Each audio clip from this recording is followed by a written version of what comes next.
Siri nzito ni kwa nini chama cha Chadema kilisusia uchaguzi mkuu imeibuka.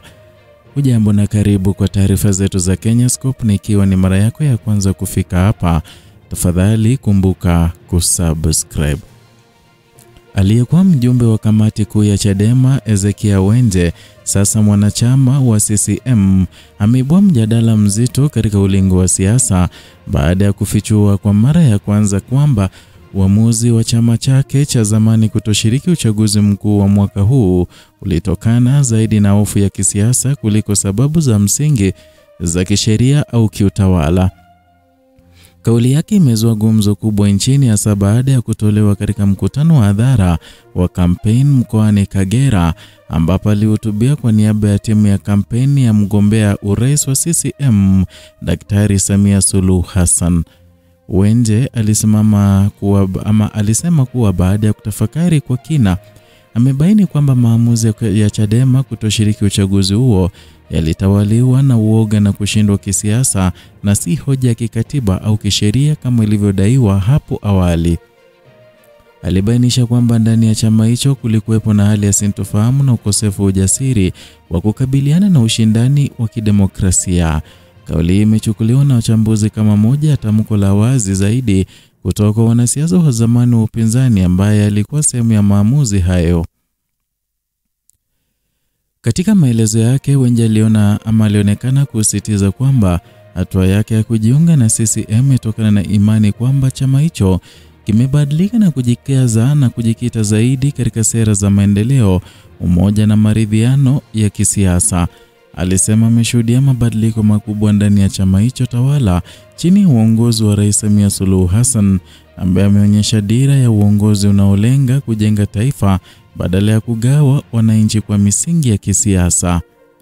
Aidha, Wenje alitumia jukwaa hilo kutoa wito kwa wanasiasa wa upinzani kuacha siasa za malalamiko na hofu, akihimiza umuhimu wa kushiriki kikamilifu katika mchakato wa kidemokrasia. Kauli hii imeungwa mkono na baadhi ya wachambuzi wa masuala ya siasa waliobainisha kwa matamshi ya aina hiyo yanaweza kubadilisha mitazamo ya baadhi ya wafuasi wa upinzani kuhusu uhusiano kati ya ujasiri wa kisiasa na ushiriki katika uchaguzi. Katika hotuba hiyo, Wenje pia alimsifu Rais Samia kwa kuendeleza siasa za maridhiano, ustahimilifu na mageuzi ya kiuchumi, akisema kwamba Tanzania iko katika kipindi cha kipekee cha kisiasa ambapo amani na mazungumzo yanapewa kipaumbele. Ujumbe huu uliwavutia wananchi wengi waliohudhuria mkutano huo, wakimpongeza kwa ujasiri wake wa kusema mambo ambayo kwa muda mrefu yamekuwa kizungumzo kwa faragha ndani ya duru za siasa. Hata hivyo, kauli zake zimezua mijadala mikali mitandaoni. Baadhi ya wanasiasa wa upinzani wamemlaumu kwa kile walichokiita kusaliti misingi ya mageuzi, huku wafuasi wa CCM wakimtaja kama kiongozi jasiri aliyeamua kuzungumza ukweli bila uoga.